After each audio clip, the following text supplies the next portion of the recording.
Fala galera, sejam todos muito bem-vindos a mais um vídeo.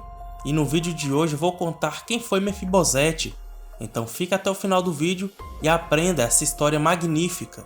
Mefibosete foi o filho de Jonatas, de quem Davi se lembrou quando rei. Mefibosete é muito lembrado em vários sermões, mas nem sempre sua história é contada conforme a narrativa bíblica.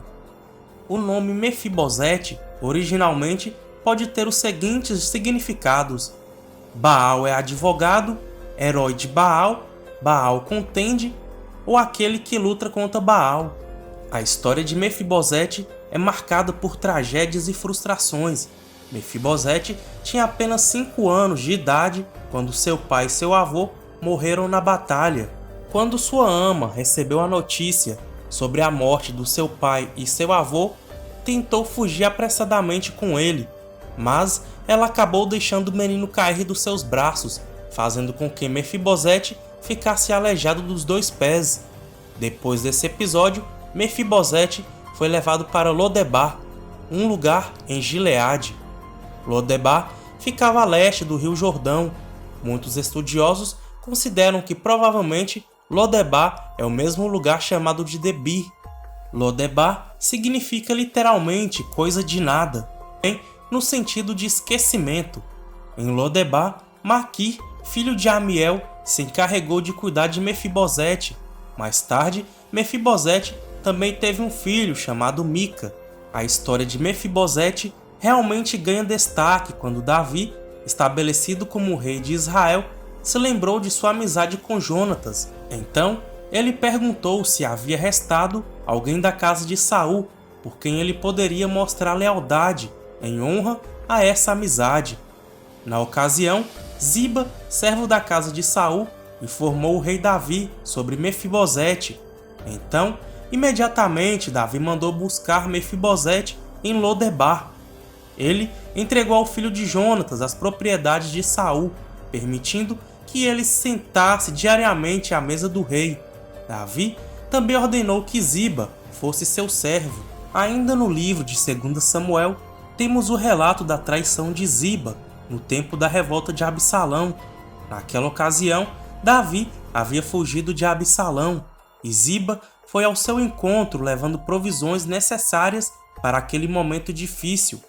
No entanto, Ziba também se aproveitou para acusar falsamente a Mefibosete. Ele disse a Davi que o neto de Saul estava cobiçando o reino. A princípio, Davi acreditou na mentira de Ziba e deu a ele tudo o que pertencia a Mefibosete. Mais tarde, quando Davi retornou depois da morte de Absalão, Mefibosete tratou de ir ao encontro dele para se defender e provar sua inocência.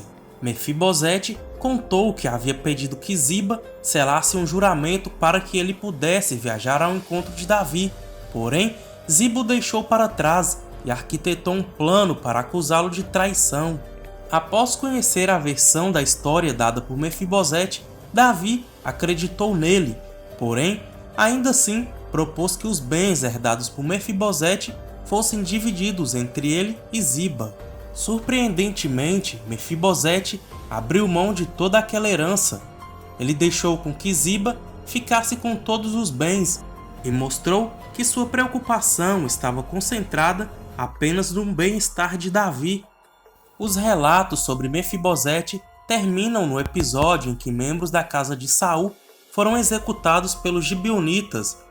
Naquela ocasião, Davi o poupou de ser morto juntamente com 7 outros familiares de Saul, incluindo seu tio, que também se chamava Mefibosete.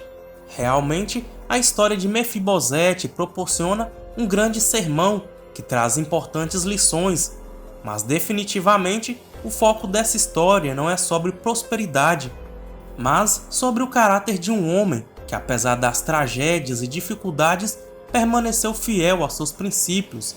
Para ele, o que realmente importava não eram as riquezas pessoais, mas o fato de que o rei, escolhido por Deus, havia voltado para sua casa. Espero que tenham gostado do vídeo, se inscreva no canal e ative o sininho das notificações. Deus abençoe a todos.